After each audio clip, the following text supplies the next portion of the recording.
Good morning, my brothers and sisters. Today is August, that's right, the 1st, 2020. It's the 141st day of the quarantine. We're going to finish our story of the Transfiguration this morning. And there's going to be, of course, a little confusion about Elijah. And there's going to be a prediction about suffering. Yesterday we were in the first part of the story about the Transfiguration. The Lord shows up and he says a couple things about Jesus, that this is my beloved Son with whom I am well pleased, and listen to him. It is reminiscent of the Mary and Martha incident, where Martha was running around doing the wrong or the not highest priority thing. And Jesus says to Mary, it says about Mary that she's doing the essential thing, which is to listen to him. So today in Matthew chapter 17, verse 5, we'll start there. While he was still speaking, when behold, a bright cloud overshadowed them. And a voice from the cloud said, "This is my beloved Son, with whom I am well pleased. Listen to him."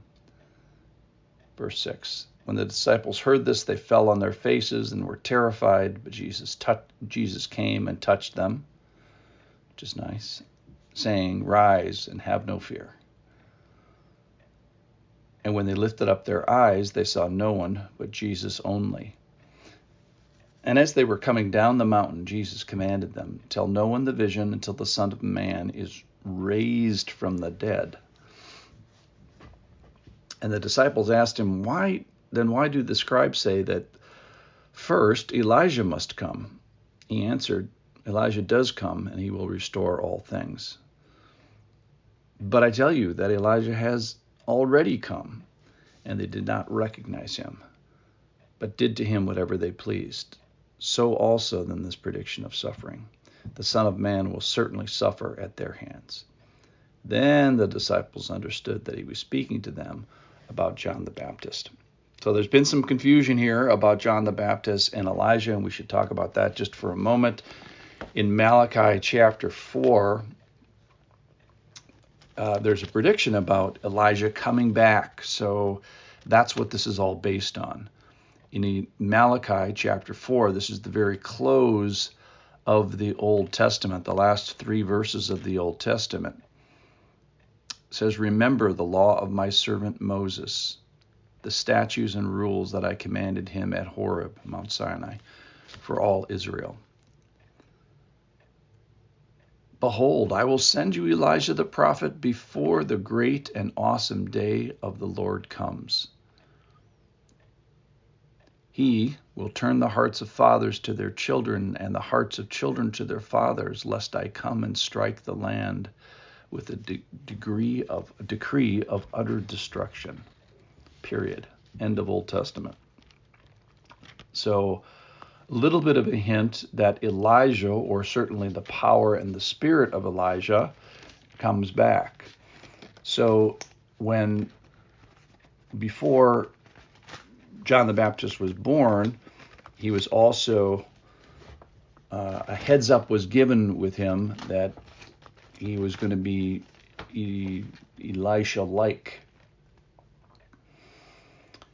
So that is in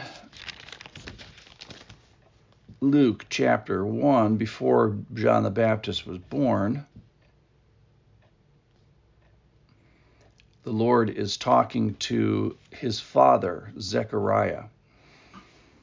And he says, this is in Luke chapter 1, verse 14, "And you will have joy and gladness, and many will rejoice at his birth," the birth of John the Baptist. "For he will be great before the Lord. He must not drink wine or strong drink, and he will be filled with the Holy Spirit, even from his mother's womb. And he will turn many of the children of Israel to the Lord their God." And this is speaking of John the Baptist now. "And he will go before him in the spirit of the power of Elijah, to turn the hearts of the fathers to the children, and the disobedient of the wisdom to the just, to make ready for the Lord a people prepared."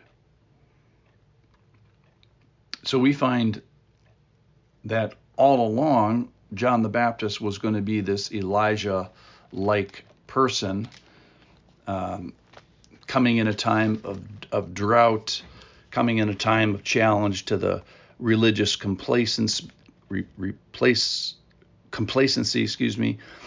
and representing this whole line of Old Testament prophets that are going to point, remember everybody's going to point to the coming Messiah. So interesting, in Matthew chapter 17, I think what's most fascinating is literally Elijah shows up and is in this transfigured state with Moses, Elijah, and Jesus, and is described in glory. And then at the end of the story, Jesus says, yes, Elijah is going to come. And by the way, when he just came 5 minutes ago, that's not what we're talking about. We're talking about another Elijah that was going to come. And oh, by the way, verse 12, I tell you that Elijah has already come, and they didn't recognize him. So they didn't recognize this same spirit, same power that is in the Old Testament prophets, and didn't recognize it when it came, and the same spirit and power came in John the Baptist. So John the Baptist is a fulfillment of this prophecy about Elijah. So today we find out that the Old Testament forces itself, tennis ball matches, back into the New Testament. Elijah has already come. And then this prediction at the end, verse 12, so also the Son of Man will certainly suffer. So again, this prophecy that Jesus needs to go to Jerusalem to suffer, be killed, and on the third day raise. I appreciate this morning, especially this tennis ball match of the Old Testament and New Testament, that the spirit and power of Elijah was within John the Baptist until they killed him, and now it's Jesus' turn to suffer. I bless you, my brothers and sisters, and thank you for listening.